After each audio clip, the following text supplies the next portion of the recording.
We made the theme new voices, new insights, new audiences because there was just so much new going on that we thought, why not just make the theme new?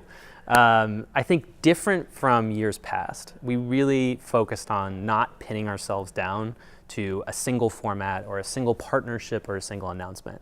This was really about telling a story about how the Times brand is going to play much bigger in the future, and the businesses that we're heading into don't look like the businesses of the past. So the audio story, I think, with The Daily kind of taught us that we can do bigger things. And when we do bigger things, we make bigger bets, we compete on a bigger stage. And audio was one, and I think Michael Barbaro kind of teed it up very nicely when he met with James Comey for the interview.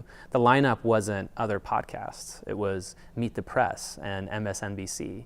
And you can see the stage that we're now playing on. And you segue that to Sam's session on entertainment. You see the type of bets that we're making. So I know we didn't make a specific announcement there, but there is something big coming. And by something big coming in entertainment, it's not going to be, I think, again, in past NewFronts, this whole thing about, oh, it's got to be a digital-only video series. So you're going to release these 6 video series and take them to market. This is a much bigger story about us pushing into new forms of entertainment and new forms of video that will ultimately be on our platforms at some point. Cool, and let's just talk about audio for a minute. The numbers are amazing. So talk about the podcast, The Daily, the numbers, how you're monetizing that. Between 2 and 3 million listeners daily. It's one of the biggest podcasts in the world. It alternates, and as Michael said, it's one of the ones that's sticky, always in the top 10. So you think us, you think This American Life, but amongst the big players. I think the exciting thing about audio from an advertising standpoint is that it's working. So advertisers are returning. So we work with big brands like BMW and Google and Stella, but we also work with audio, I would say, endemic advertisers like a ZipRecruiter. And I think the interesting story within audio is that when you have these smaller companies, actually it's probably not that small, but smaller compared to Google, like ZipRecruiter, putting all of their money into audio, and they're returning over and over and over, it's showing that it's working. Because ultimately, companies like that have to drive sales and drive sales fast. So if it works on a sales basis, imagine what it can do from a branding basis. So I think we're only scratching the surface when it comes to audio. I think for us, it's about having that mainstay brand, The Daily, that we continue to lead with, and we'll continue to do some kind of smaller offshoots from that.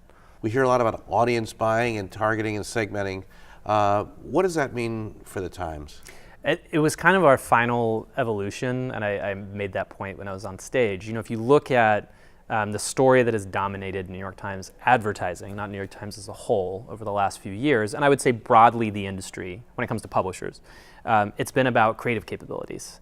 So T-Brand Studio, all of the other studios that have launched at various publishers, we're all in the content game. We're all now a creative semi-agency of some sort.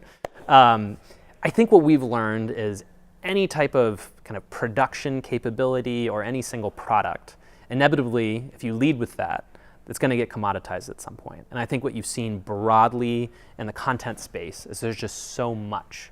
And what we've learned is without kind of the power of a great insight, you keep getting kind of pegged into that like broad commodity zone. So we wanted to pull ourselves out of that, and the way to do that was invest heavily in an insights operation so that when marketers come in, we can lead with, look, here's how we can tell you about our subscribers, here's what's important in culture right now, and then here's a series of products that allow you to take advantage of that.